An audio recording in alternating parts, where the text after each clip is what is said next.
Welcome to episode 17 of Cyberbytes the podcast. I'm your host, Joseph Cooper, co-founder of Aspiron Search.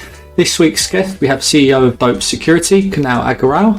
After almost going to jail, Kunal has turned the corner and managed to graduate from the University of Berkeley.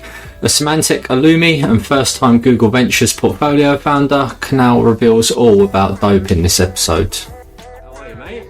Hey, Joseph. How's it going? Thanks so much for having me on here, huh? Nice one, mate. Yeah, I'm good, thank you. I've just had a daughter, so she's I know, 3. that's the craziest part when we were talking. Yeah. About, hey, by the way, I have a daughter coming, so might need to delay this one. I'm like, Yeah. So thank you. Yeah. So I know we had RSA and then baby was born, and it's just been a bit mental. But I knew I needed to get you on, so I'm really interested to hear about your journey and a bit more about the products and a few other little factors that we can throw in. But first of all, I guess with all my guests, Kunal, I've just been running through your career journey to date, and to how you've got to where you are right now, mate, and we can talk about the funding and stuff. yeah, I mean, I'm born and raised in the Bay Area, right? So it's California, essentially, San Jose. If you're from here, you know that the world kind of revolves around technology here for many, many decades.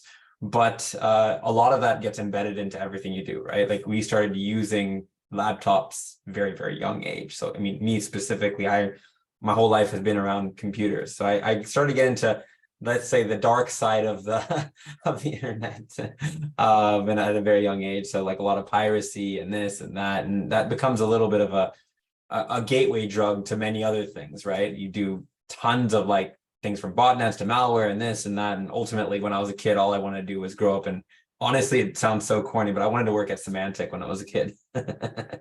So after doing like hacking, almost going to jail, working at Symantec for a decade, Forcepoint included on there. So it was high time to basically take those learnings and build, 100%. So when you joined Symantec, what role did you go into there? So I started off as an engineer, right? Okay. So I studied at UC Berkeley, and as being an engineer from there, you essentially choose from a variety of different opportunities. You have to, of course, interview. It's not like you just get it for like that, but being an engineer is something that you essentially train for. You went to school for. Yep. And so I started off as an engineer, and then through kind of the stars aligning, I ended up becoming a product manager very quickly after being an engineer for a few months at Symantec. Cool. And you spent almost 10 years there, did you? Yeah, between that and Forcepoint. I mean, I kind of like jumble them together because these cybersecurity companies, they have insane amounts of experience. A lot of people, like tons and tons. And there's all this circulation that happens, right? Imagine there's a new EVP or there's a new CEO or whatever it may be. They bring in their own people. If there's an acquisition, those people would come in as well. And so you kind of have this situation where you went to undergrad at Berkeley, but postgraduate at UC Symantec, University of California Symantec. So it's kind of it's been really nice to learn from those people. Yeah, unbelievable. Well, I think everyone that will be watching this will be thinking you don't look old enough to have had 10 years of industry experience, but we'll save the flattering for later. So great. Where did the inspiration come from then to found Dope.Security? And I'm really interested to know where the name come from as well. Yeah, I mean, well, it comes from a very like organic feeling, right? If you imagine in California, at least, you cannot go 5 minutes without saying dope. So if somebody says, "Oh yeah, let's go to that restaurant, it's dope," or "Hey, that movie was really dope," whatever it may be, and then you start applying it to anything else, like, "Oh, that hoodie is dope." Those kinds of things are so natural, at least here in California. And for me, bringing a bit of home to the world is what I love doing, right? And when we were at Symantec and whatnot, this idea of, oh, we'll create this AI-based DLP tool called Dope AI. It was always a thing. This was like in 2015, 16. And then finally in May 4th, because I love Star Wars, May 4th, 2021, the idea of Dope.Security was born as hey, we're going to build a cybersecurity company that really embodies passion, right? Yeah. A lot of passion and energy and love into building what you do. And that is why we call it as Dope.Security. Yeah, love that. So May the 4th, we founded. I've obviously saw that you got your seed in September. Was that right? Yeah. And then it was kind of around then. Yeah, I mean, sort of, right? A little 4 million, just a little 4 million. That was it. Well, what happens is the announcement date is different from when you actually Yeah, sign yeah. the money. But yeah, there was a little bit of a difference in those timings. Okay, cool. But then recently, sort of March time-ish, got the 16 million from Google Ventures. Correct. So I sort of a big part of doing this has been around finding people that really appreciate Dope.Security as a name and as a brand and what we feel as a people, because there's 30 of us now, right? But we all kind of came in from different corners and under cobwebs at Forcepoint and Symantec, right? Because we were really not the executives at these companies. All Yeah. of us like the people that were working hard on a day in, day out basis, right? So when you come together and you say, hey, let's go in and do this, you have to find people that actually believe in that story. Yeah. And these two guys, Ed at Bold Start and Sangeet at Google Ventures, they really believe in the vision and brand of Dope.Security. Yeah, I was going to ask, how do you find them, or do they find you, and is there a process around it? Yeah, so if somebody is, I mean, obviously your audience can probably contains of like tons of different people, but essentially the way it works is it changes year to year, right? So like this year is going to be way different than last year, which is different than the year before that. But when we were first raising the sort of seed amount, you need that to build an endpoint product, right? So they kind of figure out, hey, what are you doing? Why are you doing it? Oh, and also, why are you doing it? Like, what makes you special as a person? And so if you combine that together in a beautiful pitch, then you'll be able to potentially raise an amount to go out and build that product. Yeah, got you. So what about, you mentioned like passion's a big part, and I know that is like all over your website around passion, love, energy. How do you identify that when you're hiring? Like, is there sort of, is it interview questions? How do you get passion out within an interview process? Because it's quite a difficult thing to do. Yeah, I mean, I think like, birds feathers of a bird flock together, right? So that you kind of start to find those people, and once you find a handful, they actually bring on the other people as well. So a lot of what we've done, not everyone I worked personally with at Symantec or Forcepoint, a lot of the people in the company I did, but like I'll give you examples. Asif is our sales leader he's based in London, and he basically leads sales for all of EU. He is so passionate, I would say, about selling. But one of his biggest, I kind of say his origin story is that he lost deals at Symantec and Forcepoint because the product didn't work properly. Yeah. So in his mind, he's thinking, Kunal, I'm not really interested in, it's a gazillion-dollar deal. That's not important to me. What's important is that I go back to that same customer, that same person that I lost the deal at, and now win the deal. Because he wants to prove to himself that he can do it, It's like Erica, she's our head of design, right? Like she had worked with me at Symantec and Forcepoint, and I've known her for like 6 years, and we talk every day basically. But she used to tell me, it's like, Kunal, like I don't know what I'm doing sometimes, because I'm designing something that people, they don't have appreciation for, they don't really respect. I'm not even able to do my best design work here because the colors are off, or this is off, or that is off. And so you can see, I mean, on the screen behind me, like what an amazing job she's done.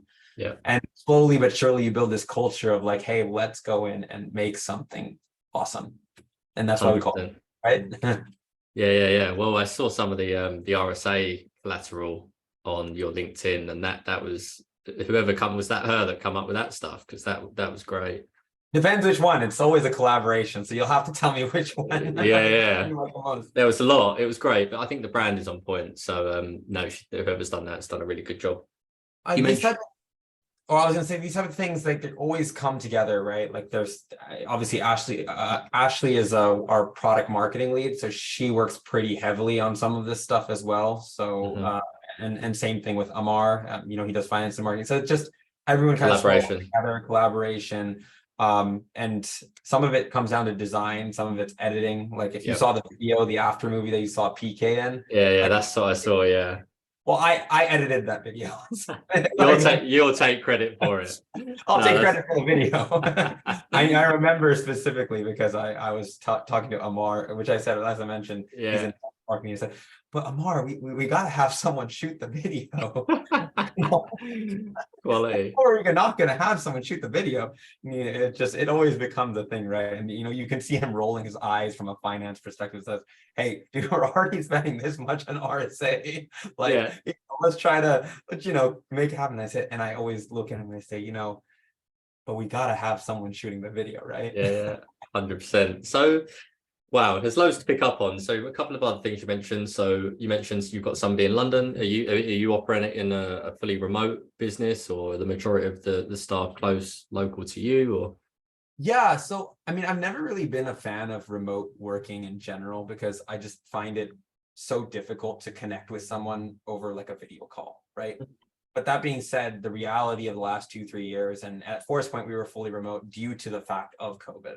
Okay. So, it was kind of like a crash course in how to do these things. And ultimately, what we ended up deciding on is that we have a full set of people all around the world in California, or basically US, Ireland, and India.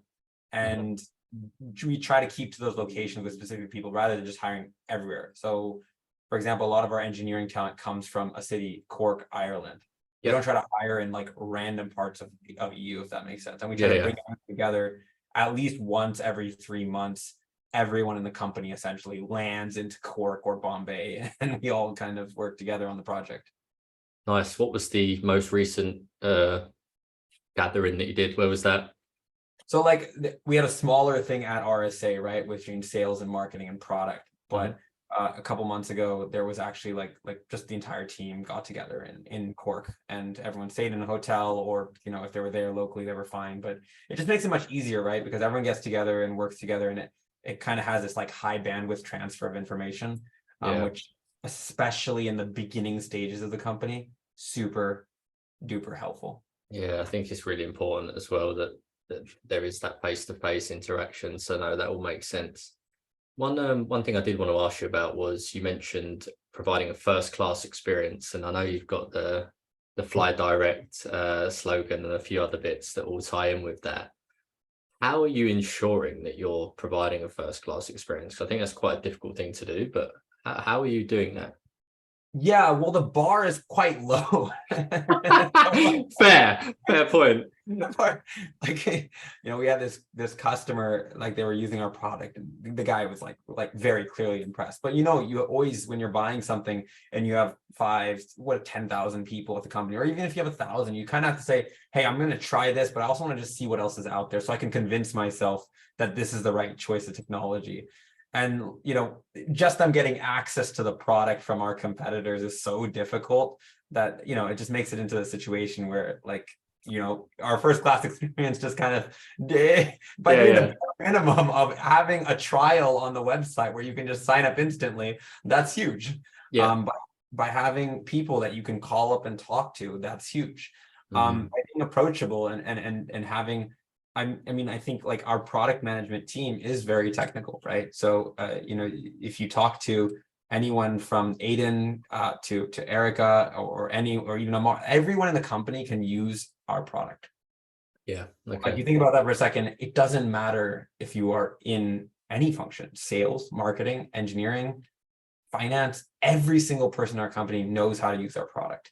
And that is the difference. Yeah. I mean, that's how we provide a first-class experience. If you think about it, if you go in an airplane and you're having an incredible, like whether it's a dining experience or somebody comes up to you and says, hey, thank you so much for flying Dope.Security, that means something, right? And so we just kind of try our best to help as much as we can. Yeah. How, as you scale, I know you've grown to 30 people or so already, as you do onboard more customers, which is notably going to happen, I think that first class experience you need to keep up, because you are going to be, there's going to be a lot of inundation of requests and the various other things that will come in. So it'll be interesting. Well, I mean, I have a theory, right? Obviously TBD. We'll have to do this again and see where we are. Part two, love that. Yeah, 100%. But my hypothesis is that if you have a smaller team that's focused on doing the stuff, and it creates a sense of good annoyance to the point where you can enhance the product so that you don't have that problem anymore. One of the biggest challenges that you'd have at a bigger company is that there would be a support team, there would be a this team, a that team, and everything like that. At our company, we have product engineers who are essentially not just QA engineers, they are also in front of the customer, presenting them the product and ensuring that they have a great customer experience. And you kind of supplement that with the entire team, which means that if there is a problem, for example, we had a situation earlier where there just happens to be like a bit of a red error when somebody has installed the endpoint without MDM. Something very simple, right? Yeah. You're installing the agent on Mac and someone has installed it without using MDM. It shows up as error and says, hey, please, make sure your MDM is corrected on here.